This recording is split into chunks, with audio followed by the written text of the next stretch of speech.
por pouco não foi assassinado. Esta é uma história de alguém que eu conheci e com quem cortei relações porque ele era um psicopata de merda. A primeira metade será para adicionar contexto sobre o motivo pelo qual eu o cortei e a segunda metade é o que faz com que seja um ou não vamos nos encontrar ou eu não sei se ele usa o Reddit, então vou omitir idades e locais. Tudo começou há cerca de 4 anos, quando eu estava morando na casa de um amigo enquanto estudava em uma universidade próxima, eu, meu amigo, a irmã dele e os pais deles. Cerca de 2 semanas depois de ter ficado lá, a irmã do meu amigo convidou o namorado para morar na casa também e, segundo todos os relatos, ele era um cara muito legal no início, muito sociável e cheio de histórias ótimas. Muitas vezes sentávamos à mesa para tomar um drink ou conversávamos sobre a vida fumando no jardim. Ele falava sobre conspirações do governo, como ele sempre foi o prejudicado, era um grande fã das besteiras do Sigma Mal e das artes marciais. Caramba, ele tinha um temperamento explosivo. Ele tinha um cachorro grande que sempre mantinha em uma gaiola e que era extremamente violento quando ele não estava por perto. O cachorro atacou sua namorada e teve que ser abatido. Foi quando começaram as viagens de culpa em relação a ela e as reclamações se tornaram incessantes. Cerca de 2 meses depois, ele teve a brilhante ideia de morar em um container de transporte, principalmente porque os pais queriam que ele saísse, e arrastou a namorada para o passeio, e não estou falando de um desses pequenos trabalhos de restauração. Esse era um container alugado, em um depósito nos arredores da cidade em que morávamos, e ele intimidava e ameaçava constantemente os funcionários até que eles chamassem a polícia. Isso, é claro, era outra conspiração. Ele se tornou cada vez mais abusivo com a namorada, a ponto de a família se envolver para tirá-la de lá. Eu me mantive próximo a eles, fingindo estar do lado dele até que pudéssemos tirá-la de lá com segurança. Eles terminaram e ele me culpou por isso, alegando que eu a estava envenenando contra ele para torná-la minha.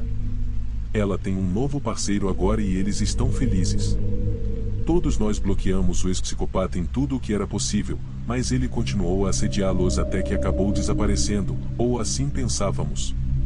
Avançando para o ano passado, comecei a receber mensagens nas mídias sociais de várias contas diferentes, bloqueando cada uma delas quando descobri de quem se tratava. Alguns amigáveis e outros hostis, mas um desses perfis fingia ser alguém que eu conhecia da universidade. Conversávamos sobre a vida e como as coisas estavam indo, e acabei sendo convidado para uma festa em uma casa, alegando que era uma casa de graça e que muitas pessoas iriam. Reservei uma folga no trabalho, fiz meus planos de viagem e continuei conversando com esse amigo até a data da festa. Mencionei a festa para a irmã do meu amigo e ela estava interessada em ir, até que mencionei o endereço e ela entrou em pânico. O endereço em questão era uma propriedade pertencente ao pai da ex-mulher maluca que estava à venda. Esperei até o dia da festa e chamei a polícia para verificar a propriedade, alegando uma suspeita de arrombamento. Eles encontraram 5 pessoas lá, incluindo a ex. Estacionada na frente havia uma van de açougueiros equipada para armazenamento de alimentos e uma coleção de facas, martelos e cordas. Estou feliz por não ter ido. Cara assustador às 5 da manhã. Isso aconteceu quando eu, 20F, tinha 17 anos. Eu estava voltando de uma festa para casa e já era bem tarde, por volta das 4h35h. Um dos meus amigos decidiu me acompanhar até em casa, pois não queria que eu andasse sozinha tão tarde. As ruas estavam vazias e estava escuro como breu. Enquanto caminhávamos e conversávamos, notamos que um homem estava se aproximando de nós. Quando ele se aproxima de nós, começa a dizer várias vezes: "Vei, eu sou um cara legal, eu sou um cara legal, eu prometo." Ele não parecia ameaçador e lembro que não senti medo, talvez por estar com meu amigo, que é uma pessoa atlética. Então, esse cara começou a nos pedir dinheiro para comprar um sanduíche e nos disse que não poderia voltar para casa até às 10 horas da manhã, porque o vizinho tinha uma ordem de restrição contra ele, se aparentemente o vizinho sai para trabalhar nesse horário. Naquele momento, pensamos: o que está acontecendo? Decidimos lhe dar algum dinheiro para que ele nos deixasse em paz. Demos a ele cerca de 5 euros, o que é mais do que suficiente para comprar um sanduíche. Mentimos e dissemos que era tudo o que tínhamos. Então, o homem disse-me: "Não, isso não é verdade. Vocês têm mais dinheiro na carteira, posso ver daqui." Naquele momento, Simplesmente coloquei minha carteira de volta na bolsa e disse a ele que não poderia lhe dar mais dinheiro. Quando estávamos nos afastando desse homem, ele nos alcançou mais uma vez e disse: "Por que vocês não vêm comigo para tentar encontrar uma máquina de venda automática e assim ter certeza de que não estou gastando o dinheiro de vocês com drogas?" Não me lembro exatamente o que dissemos a ele, mas de forma alguma iríamos com ele a lugar algum. Embora eu não tenha me sentido assustado ou ameaçado no momento, em retrospecto foi um pouco assustador e fico feliz que meu amigo tenha insistido em me acompanhar até em casa. Ele estava apenas desesperado por dinheiro ou tinha outras intenções? PS, no inglês não é meu primeiro idioma, portanto, desculpe-me se cometi algum erro.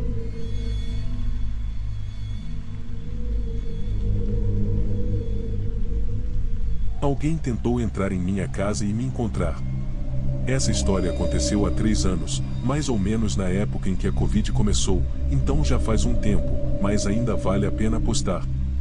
Era início de 2020 e eu tinha acabado de conseguir um novo emprego em uma cidade pequena perto da minha área.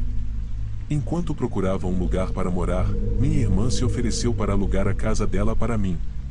Ela tinha comprado a casa 2 anos antes, mas ela e o marido não gostavam muito dela e o trajeto para o trabalho era longo, então eles se mudaram e a casa ficou desabitada. Felizmente para mim, a casa ficava bem perto do meu local de trabalho, cerca de 40 minutos de carro, e minha irmã praticamente a alugou de graça para mim, eu só pagava a água e a eletricidade e cuidava da casa. Eu estava morando lá por uns 2 ou 3 meses e já tinha me acostumado com a casa. Uma noite, depois de voltar do trabalho e estacionar o carro, quando me dirigi à porta, notei algo estranho, havia uma bituca de cigarro na calçada da minha casa.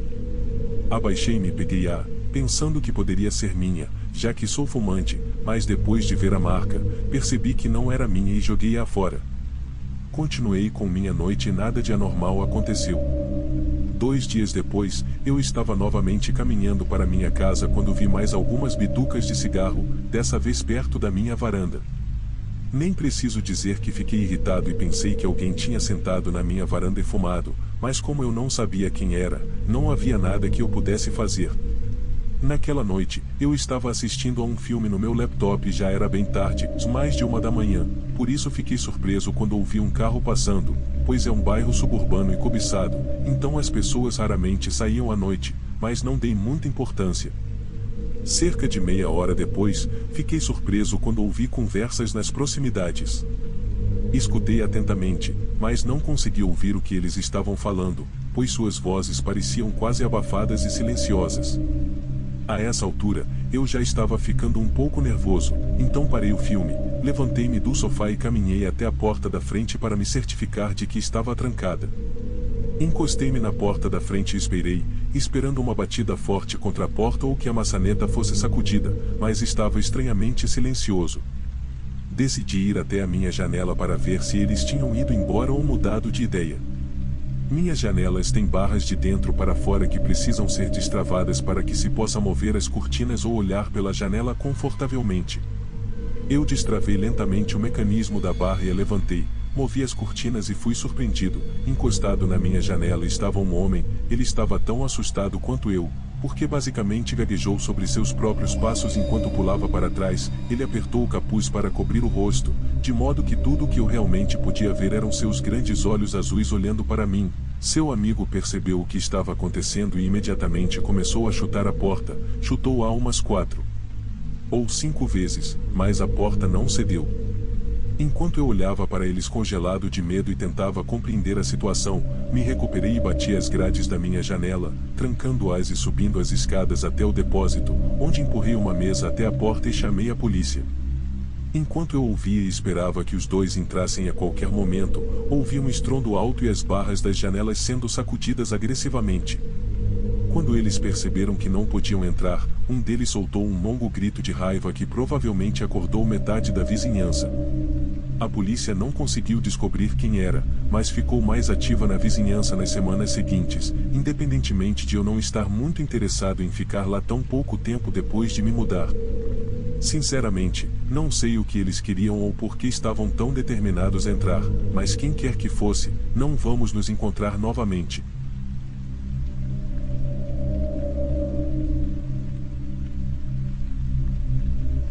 Homem enlouquecido segura minha namorada e eu sob a mira de uma arma.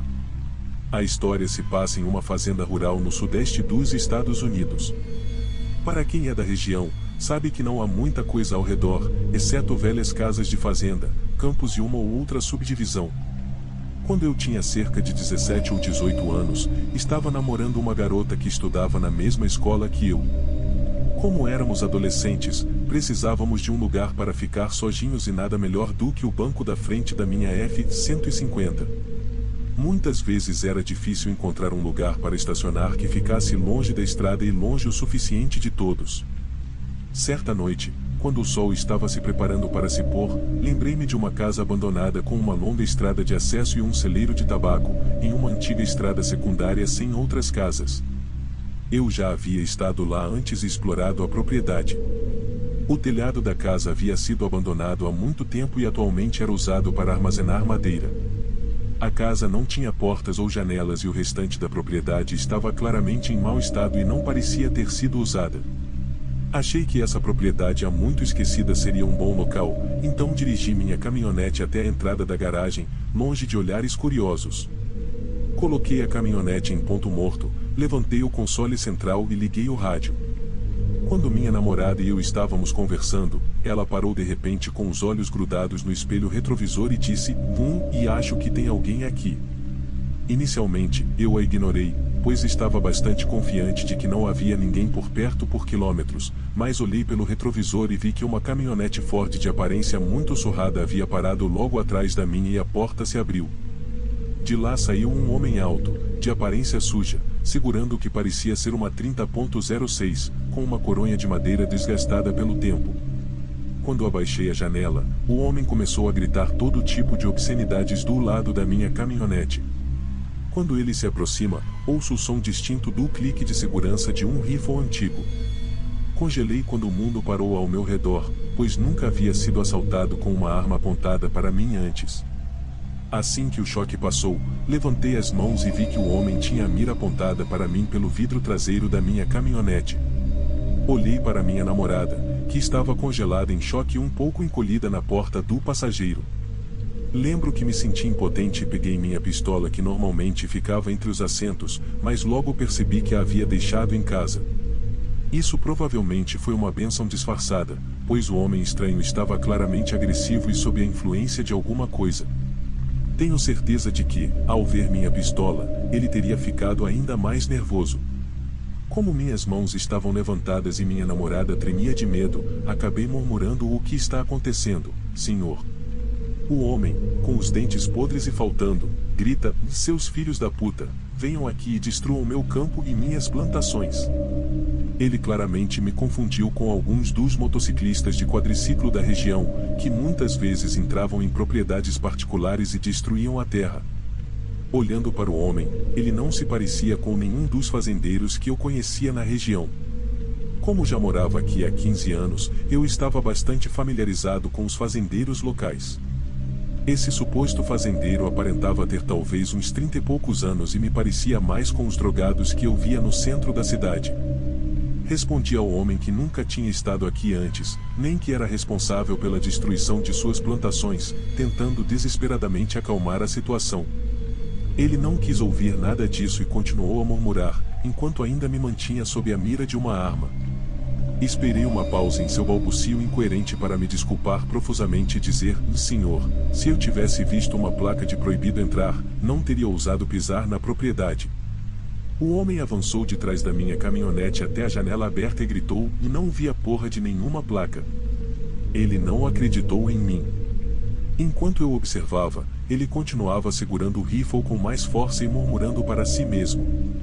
Pedi desculpas mais uma vez e me ofereci para ir embora quando percebi que ele havia me bloqueado completamente, não havia para onde ir.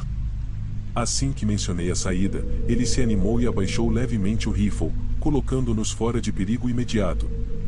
Minha reação de luta ou fuga foi de luta, mas eu sabia que não havia como saltar da caminhonete e chegar até ele antes que pudesse atirar. O tempo pareceu ficar mais lento e senti que o silêncio que se seguiu durou horas. Ele começou a gritar obscenidades novamente, mas começou a caminhar de volta para a caminhonete. Quando ele passou pelo meu para-choque traseiro, minha namorada e eu trocamos olhares.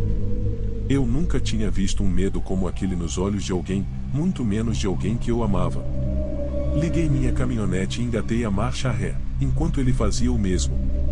O Ford batido deu ré na estrada e parou, esperando que eu saísse. Também dei ré na estrada, sem tirar os olhos do espelho retrovisor.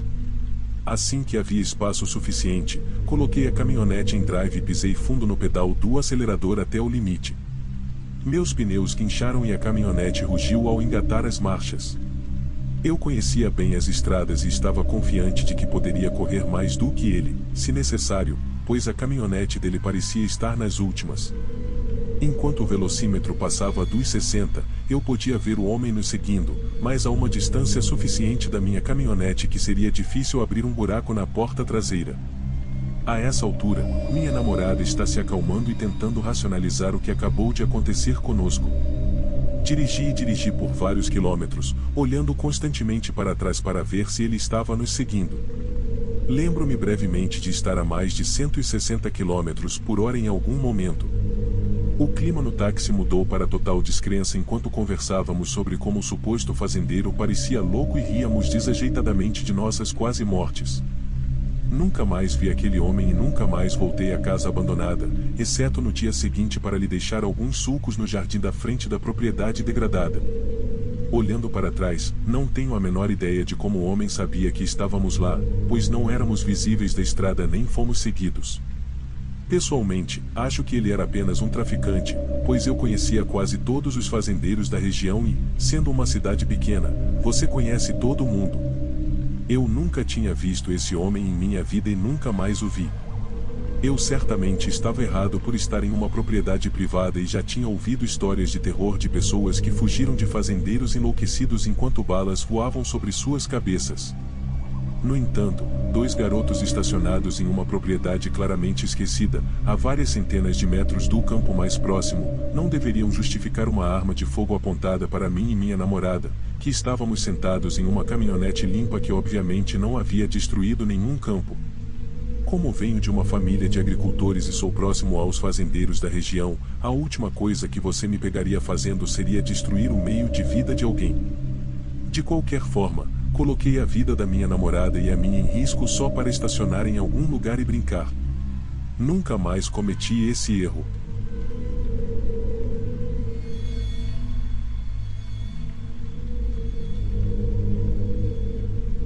Obrigado pelo cachorro.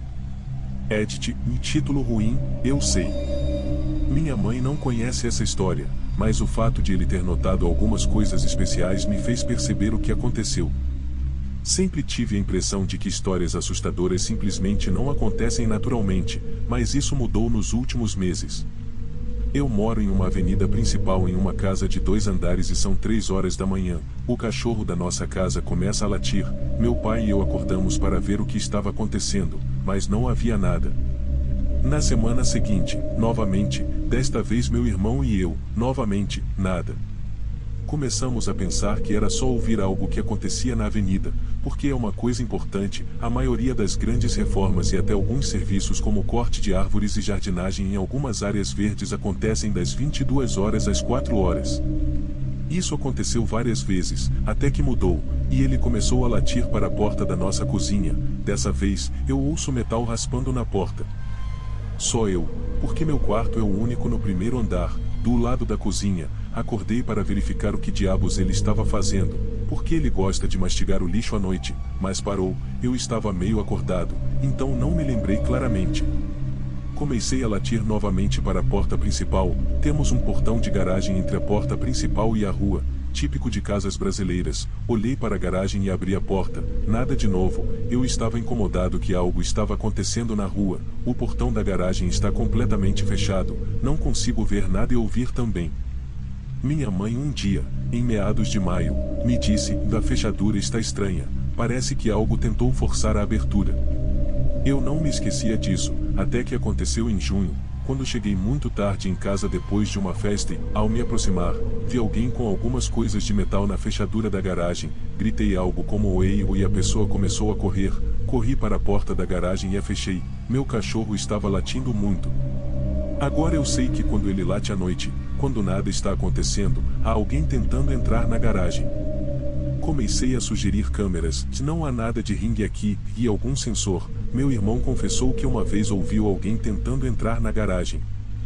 Definitivamente, não quero encontrar o cara do outro lado. Outra noite acordando com meu cachorro latindo para a porta da garagem e agora sei que há um cara ou uma garota tentando forçar a entrada à noite.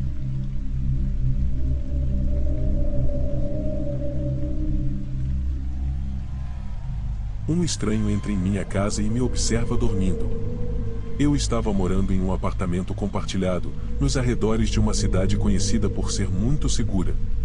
É necessário ter uma chave para entrar no prédio principal, mas muitas vezes a porta não é fechada corretamente, portanto, não trava. São cerca de 2 horas da manhã e estou deitado na cama, nu, completamente esparramado. Alguém abre minha porta e entra. Imagino que seja um dos meus colegas de apartamento indo para a varanda. É preciso passar pelo meu quarto para acessá-la, portanto, é completamente normal que alguém entre a essa hora. Acabei de fumar um cigarro e são 2 horas da manhã, então optei por ignorá-lo e fingir que estava dormindo. Posso senti-lo ali parado por cerca de 2 minutos. Penso, talvez ele esteja esperando a namorada se juntar a ele, talvez esteja ali olhando o celular. Ele vai para a varanda, leva cerca de 2 ou 3 minutos, então imagino que seja ele mesmo, está fumando um cigarro. Ele volta para dentro e permanece em silêncio absoluto, mas eu estava meio dormindo e não pensei em nada. Na manhã seguinte, meu colega de apartamento me conta que alguém entrou de mansinho, suponho, entrou no meu quarto, foi ao quarto do meu colega de apartamento e remexeu nas coisas dele, foi à cozinha e, ao ver que meu colega de apartamento acordou e veio ver o que estava acontecendo, saiu rapidamente do prédio. A única coisa que ele roubou foi meu par de fones de ouvido Marshall. Ficamos todos muito confusos sobre o motivo de terem roubado apenas meus fones de ouvido, em vez do dinheiro deixado sobre a mesa ou as várias câmeras dos meus colegas de apartamento, por exemplo. Conversamos com nossos vizinhos, que são cerca de 15 no prédio, e nenhum deles havia notado nada fora do comum. Eles não entraram em nenhum dos outros apartamentos. Sabemos que a maioria dos vizinhos também não tranca as portas à noite. Portanto, parece que eles subiram 3 lances de escada, ignorando os outros apartamentos, com a única intenção de entrar no nosso. E, dada a furtividade, é improvável que estivessem embriagados e que tenha sido apenas um engano. Nada mais aconteceu, a polícia disse que ficaria de olho e eu tive que comprar um novo par de fones de ouvido. Mas isso me deixou pensando no que teria acontecido se eu tivesse aberto os olhos e alertado essa pessoa que estava sobre mim? Ela teria me machucado? Seria um completo estranho ou alguém que eu já conhecia?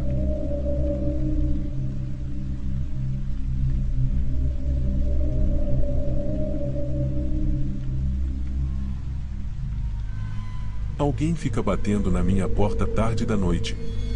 Em junho deste ano, eu me mudei do apartamento dos meus pais porque finalmente consegui um emprego estável e ansiava por algum tipo de liberdade. Procurei apartamentos acessíveis na minha cidade e encontrei um que ficava a 2 ou 3 minutos a pé do apartamento dos meus pais. Para mim, era perfeito, eu poderia morar sozinho e meus pais ainda estariam por perto, então eu poderia visitá-los sempre que quisesse ou ir tomar café da manhã com eles. O apartamento em si é ótimo, não é muito bonito, mas para um homem solteiro é mais do que suficiente. Meu apartamento tem um longo corredor que conecta cada cômodo pelas laterais, com a porta da frente no início do corredor. Meu quarto é o segundo cômodo à esquerda, mas como as paredes são bem finas, é possível ouvir literalmente as pessoas do complexo de apartamentos andando, conversando etc. do meu quarto e de qualquer outro cômodo. Na semana passada, voltei do bar para casa depois de me encontrar com alguns amigos. Não era muito tarde, por volta das 22h15 ou 22h30, e eu tinha o dia livre, então tomei um banho e fui para a cama assistir a Netflix. Parei o programa que estava assistindo, escutei por 1 minuto mais ou menos e pensei que fosse minha mente me pregando peças. Continuei assistindo a Netflix quando, mais uma vez, ouvi uma batida de 2 movimentos na minha porta. Levantei-me da cama, fui até a porta e olhei pelo buraco do olho mágico e, com certeza, estava escuro como breu. Nesse momento, achei que eram meus amigos me pregando uma peça, então liguei para o meu amigo e perguntei se ele estava batendo na minha porta e se não era engraçado. Ele parou por um segundo e disse: "Cara, estou em casa, tenho que acordar às 7h30. A essa altura, eu estava bastante irritado, então fui até a porta, olhei pelo olho mágico e não vi nada. Então destranquei a porta, dei uma olhada, fechei a porta e a tranquei. Como eu estava irritado e um pouco embriagado, decidi esperar e ver quem estava batendo na porta, então passei uns 10 minutos olhando silenciosamente pelo olho mágico antes de me assustar um pouco quando alguém colocou a mão sobre o olho mágico e bateu novamente. Imediatamente comecei a destrancar a porta e corri para o hall do apartamento, ouvi alguém descendo os degraus e ouvi-o, supostamente, e encostar-se à parede enquanto sua jaqueta se encolhia na parede, então desci alguns degraus antes de perceber que quem quer que fosse estava esperando atrás da esquina para me pegar. Voltei correndo para dentro de casa e liguei para a polícia, que chegou em poucos minutos e examinou o prédio e a rua, mas não encontrou ninguém. Eles me disseram que poderia ser apenas uma brincadeira de alguns garotos e que eu nunca deveria correr atrás de alguém. Mantiveram um carro de patrulha por perto a noite toda e as batidas pararam. Poderia ter sido apenas alguns garotos sendo idiotas, mas o que me deu arrepios foi o fato de que quem quer que fosse desceu as escadas correndo e parou atrás da esquina, não continuou correndo. Se fossem alguns brincalhões, acho mais provável que eles tivessem simplesmente reservado o lugar do lado de fora. Como eu disse, já faz uma semana e as batidas pararam. Isso me deixou nervoso por alguns dias porque eu esperava ser atacado por alguém ao entrar no meu apartamento, mas até agora nada aconteceu. Deixei para lá e espero que isso não aconteça novamente.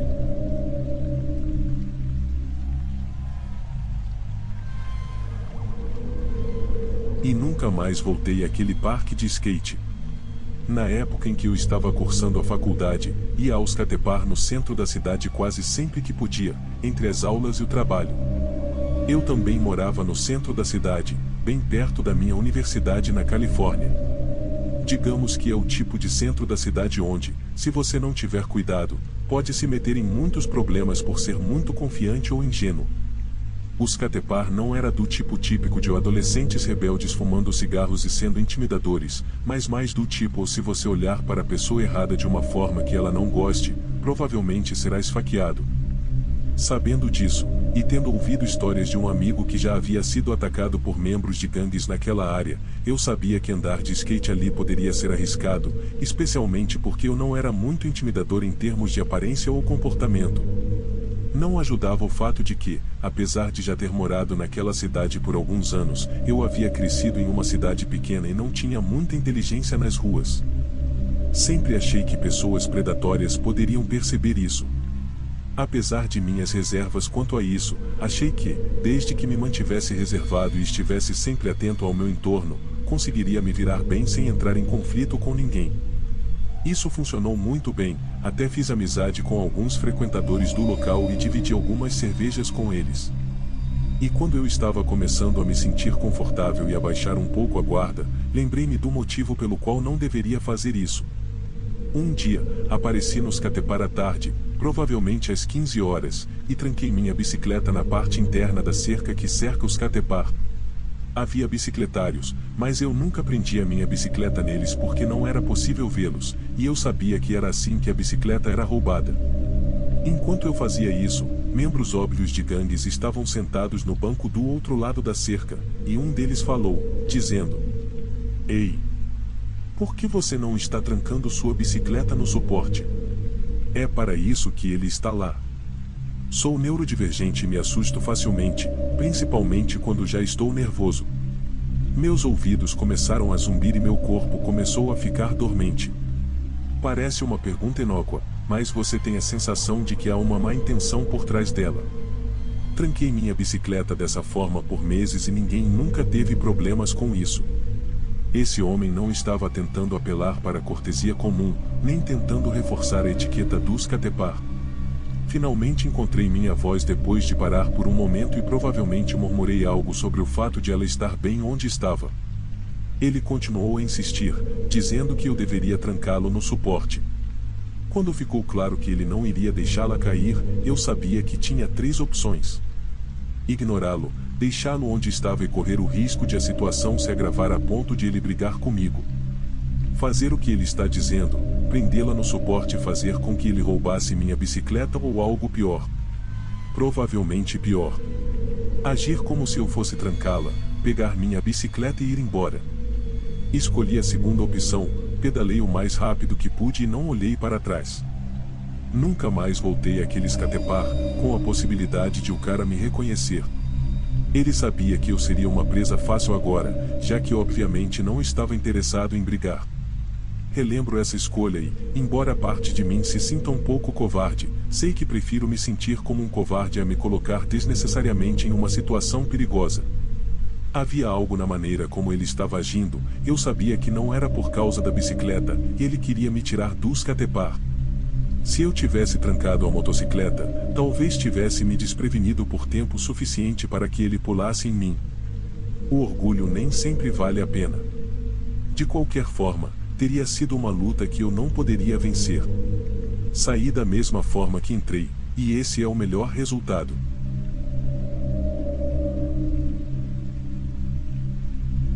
O buraco no quarto 203. Estou pedindo alguns conselhos porque comecei um novo emprego em um motel como concierge e as coisas tomaram um rumo estranho. Hoje de manhã, depois de lidar com as coisas normais de concierge, tive que fazer minha ronda e limpar. Vou poupá-lo dos detalhes, mas as coisas ficaram estranhas quando cheguei ao quarto 203. Reggie me disse que um figurão ficou com o quarto e estava se gabando de ser o grande Ted e de que tínhamos a sorte de conseguir o negócio dele, ou sabe como é, a típica arrogância de um empresário. De qualquer forma, cheguei ao quarto dele e estava limpo. O mais estranho é que sua bagagem ainda estava lá, e até mesmo um terno havia sido deixado no chão sem cuidado. Talvez ele tivesse ido tomar café da manhã, então fiz uma limpeza leve e depois fui para o banheiro. A luz piscava, graças às nossas novas luzes com sensor de movimento para economizar dinheiro. O que era estranho era que os frascos de shampoo estavam espalhados pelo chão e havia água por toda parte. A parte mais estranha, porém, era o buraco do tamanho de um punho na parede e a leve mancha vermelha do buraco. Assustado, saí da sala e liguei para meu supervisor, James. James é um cara legal e, quando o chamei à sala, ele percebeu que eu estava agitado. Ele me disse para esperar do lado de fora enquanto ele verificava a situação. Depois do que pareceu uma eternidade, James saiu parecendo calmo, e eu sabia que algo não estava certo. Ele não parecia nem um pouco surpreso, e isso me deixou arrepiada. Perguntei-lhe o que estava acontecendo e ele apenas balançou a cabeça, dizendo para eu não me preocupar. De acordo com James, coisas estranhas acontecem em motéis, e ele já viu sua parte justa. Esse buraco na parede? Ele disse que não é motivo para perder o sono. Às vezes, disse ele com um suspiro, as coisas ficam um pouco estranhas por aqui. Apenas ignore. Ele me avisou que se eu ouvisse arranhões em qualquer um dos quartos, deveria sair imediatamente e não fazer perguntas. E se eu encontrasse um buraco, deveria avisá-lo imediatamente.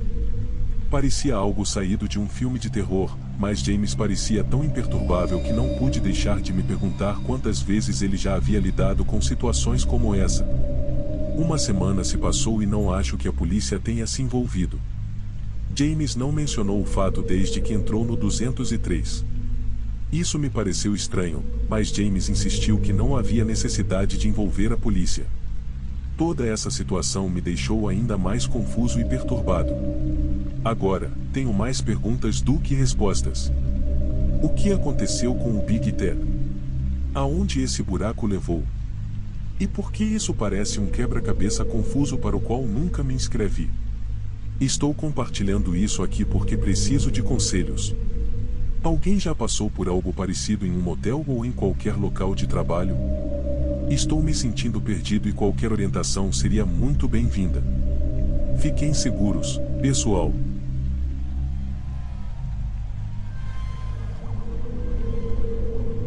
Histórias do metrô de Nova York. Olá. Meu nome é Bennett e, nos últimos 12 anos, trabalhei como funcionário da MTA no sistema de metrô de Nova York. Durante esse tempo, Tive um número bastante considerável de ocorrências, relatos e histórias estranhas no trabalho. As coisas que vi ou ouvi nos túneis sempre foram motivo de boas brincadeiras no local de trabalho, mas achei que valeria a pena compartilhar algumas das histórias mais incomuns aqui no Reddit. Se você tiver alguma dúvida, terei prazer em respondê-la nos comentários. Quase todo mundo que já andou no metrô de Nova York sabe que há alguns personagens interessantes por lá. De profetas do dia do juízo final a homens que afirmam ser a reencarnação de Jesus Cristo, esses caras podem ser uma das partes mais divertidas e ou desagradáveis do seu dia. Ainda assim, eles são bastante inofensivos. Desde que você siga a regra geral, que é olhar para longe e ignorá-los até que eles vão embora ou você chegue à sua parada, não haverá problema. Dito isso, sempre tenho que alertar os turistas sobre algumas das pessoas mais mal intencionadas que você pode encontrar nos túneis. Uma das histórias mais assustadoras que tenho é a do homem alto de chapéu coco e paletó. Nunca vou me esquecer disso. Eu estava trabalhando para Muita há apenas um ano, mais ou menos, quando ele apareceu pela primeira vez. Nunca consegui dar uma boa olhada no cara.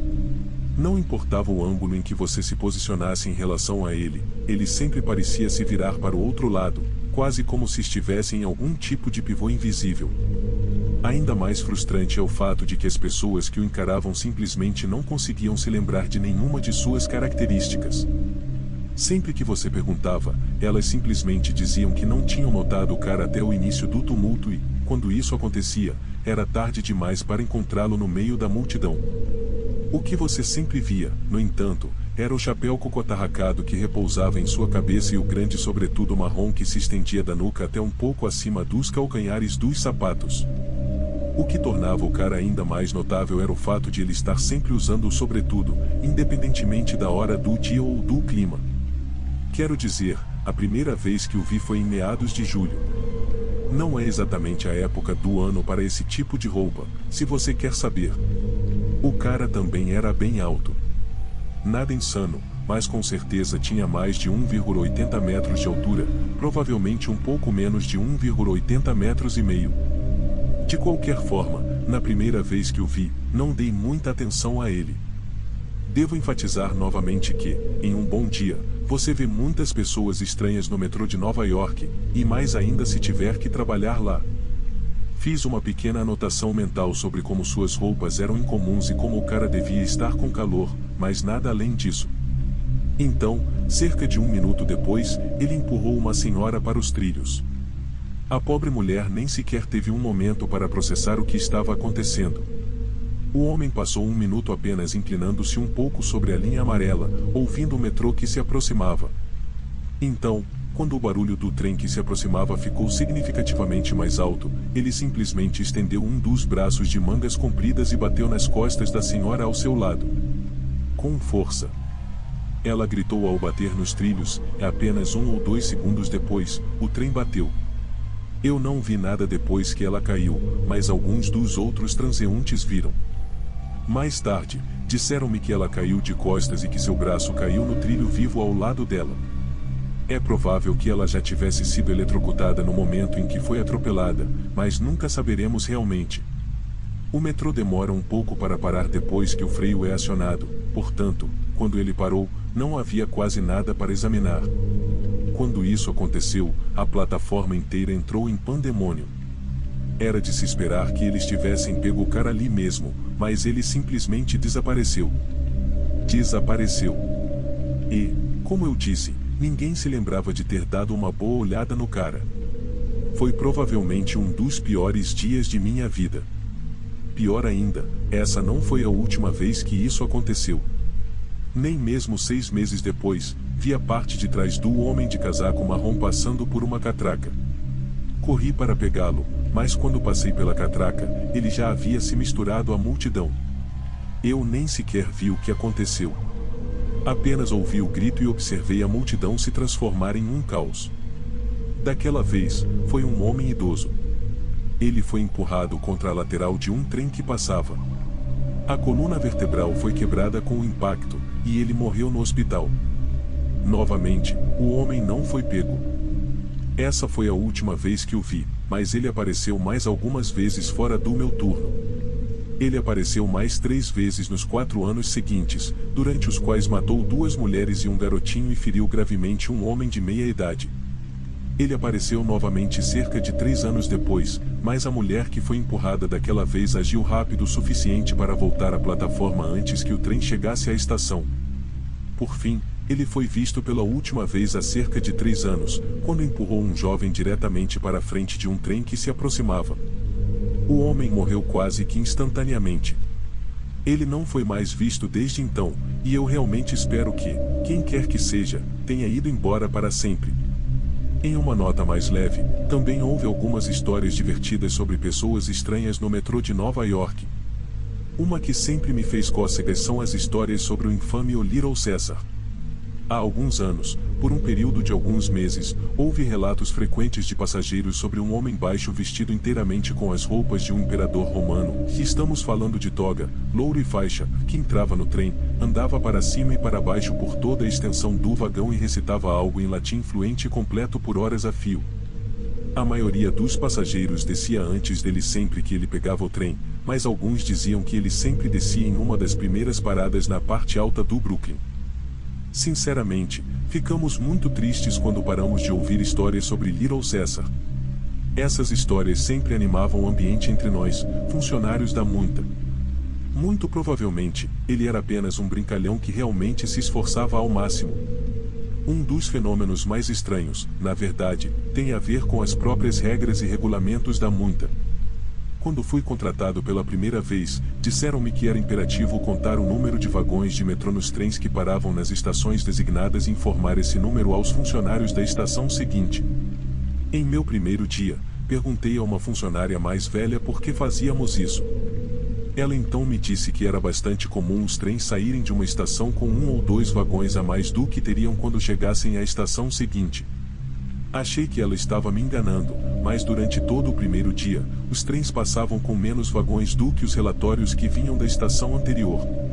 O mesmo acontecia com os trens que enviávamos para a estação seguinte, ou mais tarde eu descobriria que os números que eles contavam não correspondiam aos nossos. Isso tem acontecido praticamente durante todo o tempo em que trabalhei na Muita. Na maioria das vezes, faltam alguns vagões, embora não seja incomum haver mais vagões do que os que foram contados na última estação. A parte mais bizarra é que o número variável de carros nunca parece ser notado por ninguém. Até onde eu sei, nunca houve nenhum caso de pessoa desaparecida decorrente desse fenômeno, e todos que entram no trem acabam saindo. Ainda mais estranho é o fato de que os números nos próprios vagões nunca estão faltando. A sequência de vagões de acordo com os números em suas laterais é sempre, sem falhas, completamente ininterrupta. Presumo que seja por isso que nós, funcionários, somos instruídos a contá-los. Caso contrário, ninguém realmente perceberia. A única vez que um vagão do metrô desapareceu de forma legítima foi há cerca de 5 anos. Esse caso ainda me deixa perplexo. Um grupo de passageiros relatou que estava se deslocando por um dos túneis quando, de alguma forma, o vagão atrás deles, o último vagão do trem, se soltou do seu próprio vagão. Naturalmente, os passageiros relataram como as pessoas naquele vagão pareciam estressadas e com medo. Imediatamente comunicamos pelo rádio o que havia acontecido e fizemos com que o próximo trem parasse antes de chegar ao túnel. Felizmente, o carro não foi atingido. Infelizmente, ele também nunca foi encontrado. Vasculhamos o túnel por quase 4 horas, mas não há muito o que fazer ou dizer quando um vagão inteiro do metrô desaparece. Ainda não tenho certeza do que poderia ter acontecido com ele. Até hoje, não se sabe o que aconteceu com aquele vagão inteiro e com todos os passageiros que estavam nele.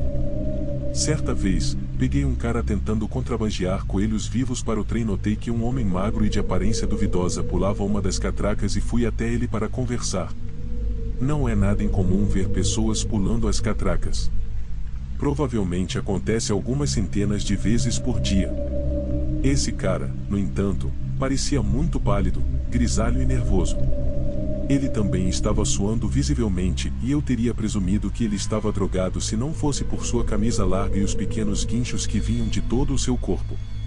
Quando perguntei ao cara o que estava acontecendo, ele simplesmente se calou e ficou parado. Não se moveu nem 1 centímetro. Depois de 1 minuto inteiro de perguntas, chamei outros funcionários. Nesse momento, o cara tentou correr de volta para a entrada, mas foi agarrado por outro funcionário da muita que estava indo para a confusão. Nós o contivemos até a chegada da polícia e, quando o tiraram da camisa, ele tinha coelhos vivos amarrados em seu torso. É sério. O cara estava completamente coberto de coelhos. Não dava nem para ver sua pele nua por baixo da massa de pelo e carne que se contorcia e guinchava e que estava colada em seu corpo. Todas as bocas dos coelhos estavam fechadas com pequenos feixes de corda que passavam por cima de seus narizes, e eles haviam sido como que colados em sua pele. Depois que todos os coelhos foram removidos, a polícia descobriu que todo o seu torso havia sido arranhado com muita força pelas pobres criaturas. Até hoje, não tenho ideia do que o cara estava fazendo com os coelhos ou por que ele achou que essa era uma boa maneira de transportá-los. Sinceramente, não sei se quero saber. Mais uma história por enquanto. Não muito tempo depois de eu ter sido contratado, um homem foi acidentalmente separado de sua filha em minha estação. Ele estava segurando a mão dela em um momento, soltou-a para poder amarrar o sapato e entrou no trem quando ele parou. Foi somente quando as portas estavam se fechando que ele percebeu que ela não o havia seguido a bordo. Era possível ver o pânico em seu rosto no momento em que as portas do vagão se fecharam. Felizmente, um dos meus amigos percebeu o que havia acontecido e avisou o operador do metrô. É claro que o trem já estava a caminho da próxima estação, então não havia muito mais que pudéssemos fazer além de planejar o transporte da criança até o pai dela ou vice-versa. Mas então, a criança soltou algo surpreendente. Aparentemente, ela nem deveria estar com o pai. A menina então nos contou que seus pais haviam se separado no ano anterior e que o tribunal havia negado a custódia do pai e praticamente não lhe deu direito de visita com base em suas tendências abusivas. Naquele dia, o pai a havia buscado na classe do jardim de infância bem cedo e havia dito que a levaria para o aeroporto JFK para que eles pudessem morar muito, muito longe da mãe dela. Suspeito que a verdadeira razão pela qual o rapaz parecia tão apavorado naquele momento foi porque ele percebeu que estava prestes a ser descoberto. Contamos o que a garota havia nos dito o mais rápido que pudemos, e ele foi preso na próxima parada. Aquele dia foi um bom dia. Enfim, isso é tudo o que tenho a dizer por enquanto.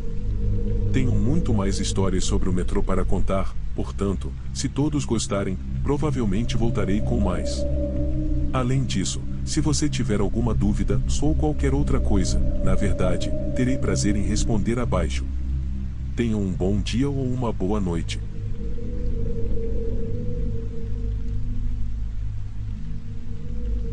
Meu irmão desapareceu em 1981. Mais de 40 anos depois, ele apareceu na porta de nossa casa.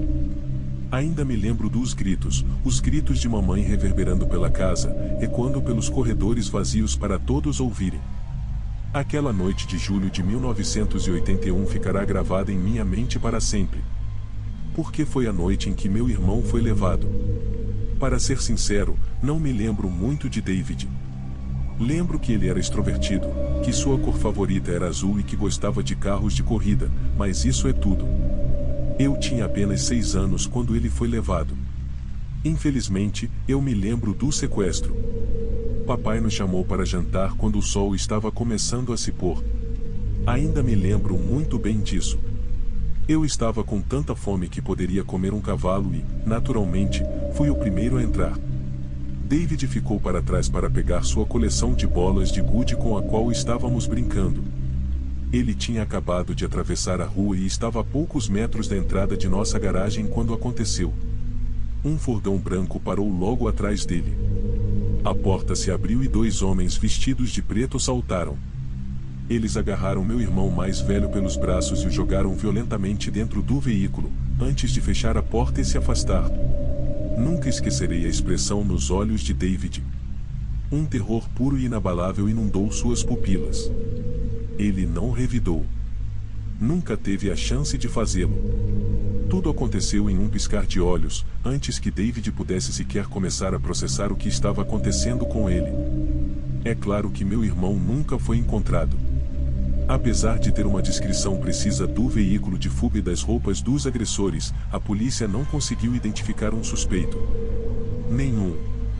Vivíamos em uma cidade de 3.000 pessoas e eles não conseguiam identificar uma única pessoa. Sinto muito. Perdi a calma. Todas essas décadas depois, meu sangue ainda ferve quando penso na falta de esforço que foi demonstrada no caso do meu irmão. Mas estou divagando. Com o passar dos anos, começamos a perder a esperança de que David fosse encontrado. Essa era a pior parte. Não saber. Por mais cruel que pareça, se a polícia encontrasse um corpo, pelo menos teríamos algum tipo de conclusão. Mas eles nunca encontraram. Ficamos em um estado de dúvida constante. Onde estava David? Quem o estava mantendo em cativeiro? Ele estava sofrendo? E a pergunta que me atormentava o cérebro, a que realmente penetrou em minha psique por anos e anos, e se David fosse encontrado vivo, será que ele se lembraria de nós? Após décadas de progresso zero na investigação, todos nós havíamos chegado a um acordo com o fato de que David nunca apareceria. Que ele era apenas uma lembrança.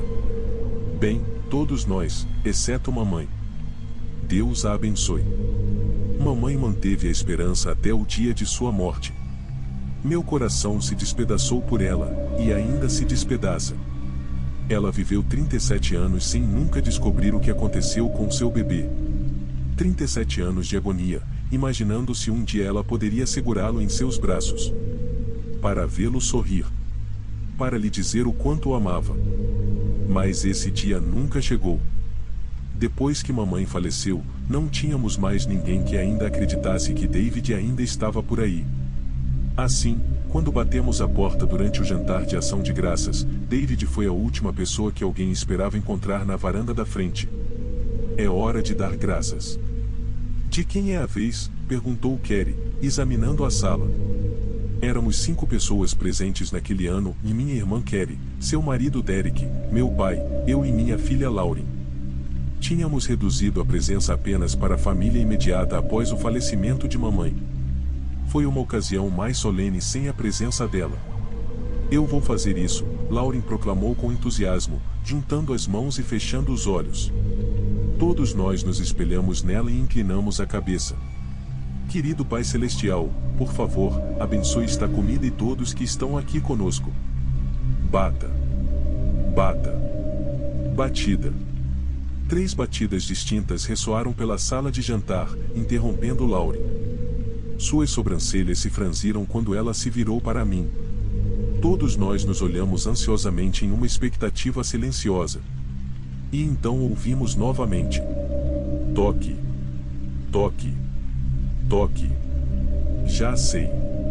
Quem quer que esteja lá fora vai levar uma bronca por interromper o jantar dessa maneira, disse papai, gemendo enquanto tentava se levantar da cadeira. Não, não, pai, sente-se. Eu vou atender. A última coisa de que precisamos é de você quebrando o quadril no caminho para dar uma bronca no nosso visitante, eu disse, levantando-me da cadeira. Papai resmungou baixinho enquanto se acomodava relutantemente em sua cadeira. Quando eu já estava quase chegando à porta, as batidas voltaram a atacar nossos tímpanos. Toque. Toque. Toque. Ok, já estou indo, nossa, murmurei ao girar a maçaneta. Quando a porta se abriu, meu rosto se contorceu em confusão. Um homem vestindo um paletó bege estava diante de mim. Seus cabelos castanhos estavam salpicados de grisalhos e seus olhos cor de avelã pareciam opacos, como se toda a alegria e satisfação tivessem sido extintas há algum tempo. Não reconheci o homem que estava olhando. Olá, posso ajudá-lo? Uma única lágrima escorreu por seu rosto, uma centelha de reconhecimento iluminando suas feições. Sim, você pode. Tim, sou eu. David. David? David quem? Respondi, ainda lutando para ligar os pontos. Eu sou David Monaghan. Seu irmão mais velho. Meu coração explodiu e minha mente se fechou em si mesma. Comecei a ficar atordoado e me agarrei à moldura da porta para me apoiar. O homem que dizia ser meu irmão envolveu-me com os braços, apertando-me em um abraço apertado. Tim, é tão bom ver você de novo. Você não faz ideia do quanto senti sua falta. Eu não conseguia me mexer. Meu cérebro não estava conseguindo processar as informações que havia recebido. Era tudo demais. Meu irmão, o homem que minha família havia chorado, aquele que pensávamos estar morto há décadas, estava agarrado a mim naquele exato momento. Ei, Tim, quem está na porta? Papai gritou da mesa. David me soltou e recuperou a compostura. Olha, eu sei que isso é muito difícil, mas você se importa se eu entrar? Assenti, com a cabeça ainda girando. Sim, sim. Todos estão no final do corredor, engasguei-me ao apontar um dedo pálido na direção da sala de jantar. Obrigado. Eu estava morrendo de vontade de vê-los. Já faz tanto tempo. Timidamente, segui atrás de David enquanto ele se reunia com o resto da família. Eu estava em choque total. Perguntas ricocheteavam em meu cérebro como bolas de ping-pong. Há quanto tempo David está livre? Quem o levou? Como diabos isso foi possível? Algumas das mesmas perguntas que haviam me atormentado durante anos voltaram à tona, juntamente com uma infinidade de novas perguntas. Mas eu receberia minhas respostas em breve. A família estava conversando com Lauren, que tirava pedaços de seu prato quando ninguém estava prestando atenção. No momento em que David e eu entramos na sala, todos ficaram em silêncio. Kerry e papai pareciam ter visto um fantasma, seus rostos espelhavam os meus. Olhei de relance para papai. Lágrimas começaram a brotar em seus olhos. David? É você mesmo? Meu irmão mais velho sorriu calorosamente para ele, com o lábio inferior tremendo ao responder. Sim, papai. Sou eu mesmo. Papai começou a soluçar, com lágrimas escorrendo abertamente pelo rosto. Foi estranho testemunhar isso. Eu só tinha visto meu pai chorar uma outra vez na minha vida, e foi no funeral da mamãe. David correu até ele, pousando gentilmente a mão em seu ombro. Aproveitei a oportunidade para me aproximar da minha filha e recuperar meu lugar.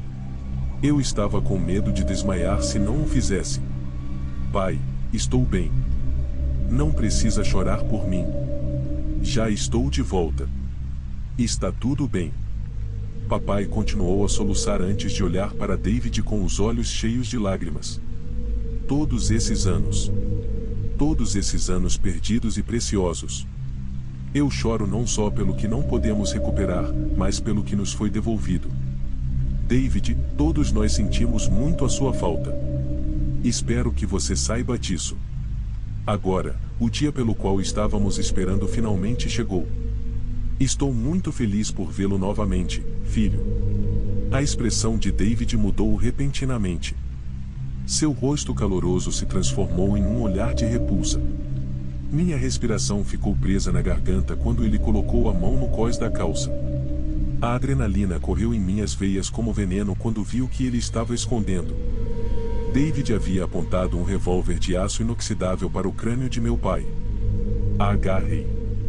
O que está acontecendo aqui? Exigiu Kerry. Por que você não pergunta ao papai querido? Ele rosnou. A menos que você já saiba.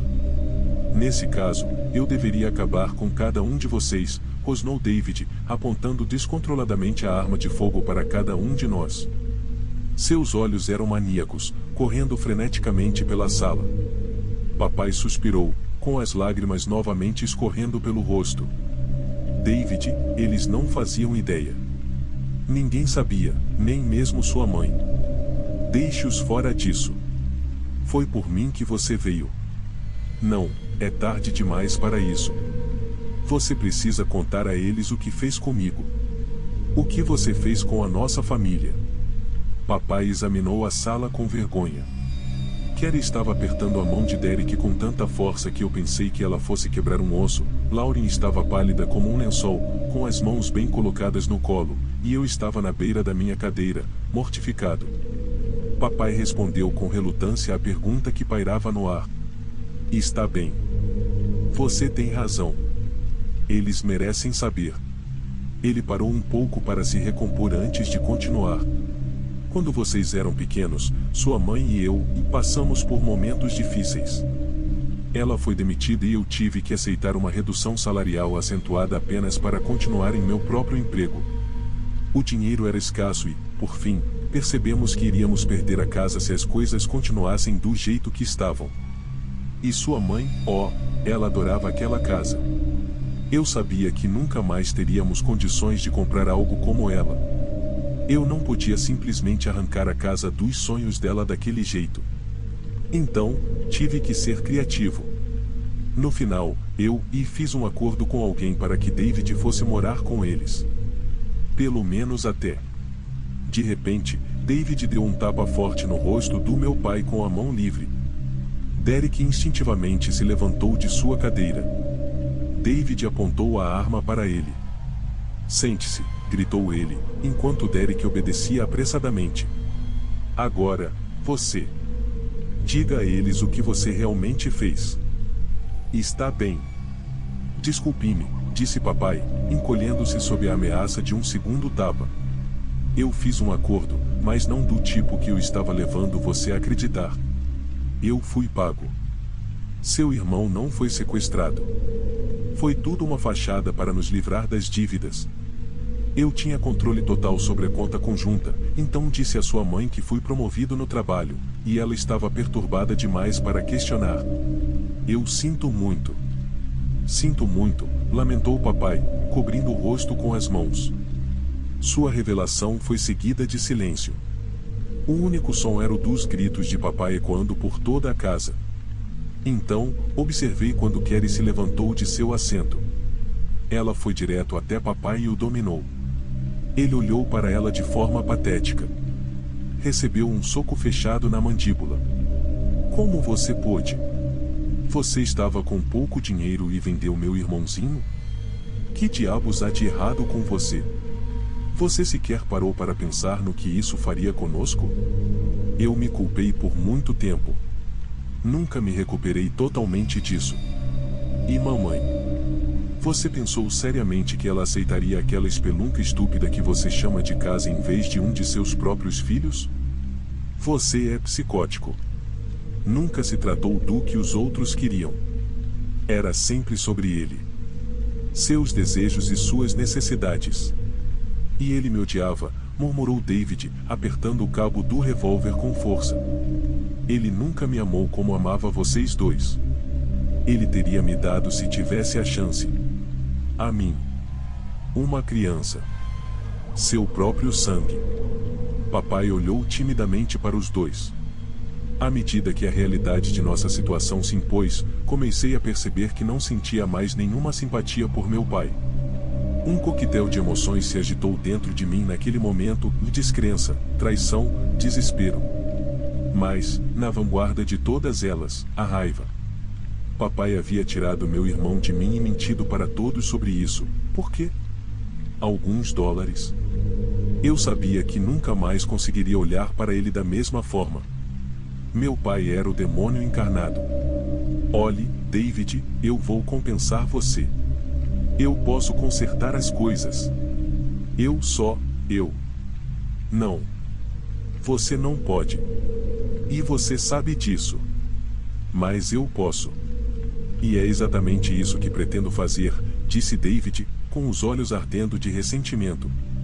Papai olhou para seu colo. Ele não disse uma palavra.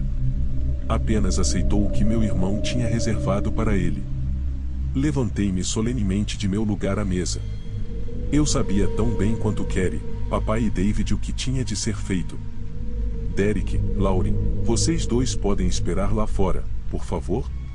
Precisamos ter uma pequena conversa com papai. A sós." Eles saíram silenciosamente pela porta. Lauren se virou para trás e abriu a boca para falar, mas pensou melhor. Observei enquanto seus cachos loiros se moviam na esquina e no corredor. Quando ouvimos a porta da frente se fechar, todos nós entramos em um círculo. Não vou aborrecê-lo com os detalhes de nossa conversa. No entanto, direi que o revólver de David estava se sentindo muito tagarela. Ele também gostou muito do papai. É uma pena que eles não tenham se conhecido antes. Não sinto nem um pouco de remorso. Por que deveria sentir? Agora tenho dinheiro suficiente do seguro para pagar a dívida da Lauren e do meu empréstimo estudantil, além de ter um monstro a menos vagando pela terra. Mas a melhor parte de tudo isso? Agora que as coisas literalmente se acalmaram, finalmente tenho meu irmão há muito perdido de volta. E isso é algo que eu não trocaria por nada no mundo.